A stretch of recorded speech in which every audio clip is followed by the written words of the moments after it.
மலை பிரச்சினைக்காக சென்னையில் யாத்திரை நடத்துவது ஏன் என சென்னை உயர்நீதிமன்றம் கேள்வி எழுப்பியுள்ளது. விவரங்களை செய்தியாளர் மதியழகன் வழங்க கேட்கலாம். மதியழகன், வணக்கம். இந்த வழக்கின் பின்னணி என்ன, முழு விவரங்கள்?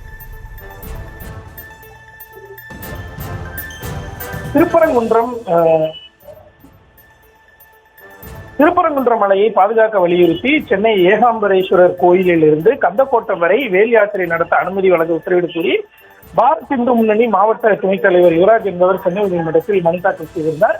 இந்த மனு நீதிபதி ஜி.கே. எழுந்தரையின் முன்பு இன்று விசாரணைக்கு வந்த பொழுது தமிழக அரசின் தலைமை குற்றவியல் வழக்கறிஞர் ஹசன் முகமது ஜின்னா ஆஜராகி யாத்திரைக்கு மனுதாரர் கேட்கும் வழித்தடம் நெருக்கடியான போக்குவரத்து நெரிசல் நிறைந்த சாலை, ஏற்கனவே திருப்பரங்குன்றம் உரிமை குறித்து பிரிவியூ கவுன்சில் வரை சென்று முடிவு செய்யப்பட்ட பிறகு மீண்டும் அது குறித்து பிரச்சனை எழுப்புவது சரியல்ல என்று வாதிட்டார். இஸ்லாமியர்கள் அவர்களுடைய இடத்தில் வேண்டுதலுக்காக ஆடு கோழி படைத்து உண்ணுவது வழக்கமாக இருக்கிறது. திருப்பரங்குன்றம் மலையை சுற்றியுள்ள மதுரை மாவட்டத்தில் உள்ள கோயில்களில் கூட பிராணிகளை பலியிடுவது வழக்கமாக உள்ளதாக சுட்டிக்காட்டியுள்ளார்.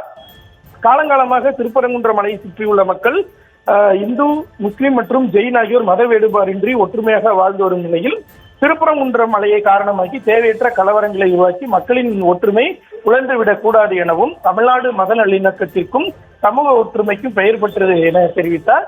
மத நல்லிணக்கத்தை காப்பதில் தமிழக அரசு உறுதியாக உள்ளது என்றும் ஒவ்வொருவரின் மத நம்பிக்கையை பாதுகாப்போம் என்றும் யாருடைய மத வேறுபாட்டிலும் அரசு தலையிடாது என்றும் அரசு தலைமை குற்றவியலாளருக்கு தெரிவித்தார். மேலும் இந்த யாத்திரைக்கு அனுமதி வழங்கினால் அது தேவையற்ற விரும்பத்தகாத பிரச்சனைகளை உருவாக்கும் எனவும் தனது எதிர்ப்பினை பதிவு செய்தார். வழக்கை விசாரித்த நீதிபதி ஜி.கே. எழுந்தரையன் யாத்திரை நடத்த கேட்டுள்ள இடம் மிகுந்த நெரிசல் மிகுந்த வணிக தலங்கள் இருக்கக்கூடிய பகுதி. திருப்பரங்குன்றம் மலை பிரச்சனைக்காக சென்னையில் யாத்திரை நடத்துவது ஏன் எனவும் கேள்வி எழுப்பினார். மேலும் தேவையில்லாமல் பிரச்சனை உருவாக்க வேண்டாம் என அறிவுறுத்திய நீதிபதி யாத்திரைக்கு வேறு இடத்தை தேர்வு செய்வது குறித்து தெரிவிக்குமாறு மனுதாரருக்கு அறிவுறுத்தி வழக்கு கொண்ட விசாரணையை நாளை மறுதினத்திற்கு ஒத்திவைத்தார்.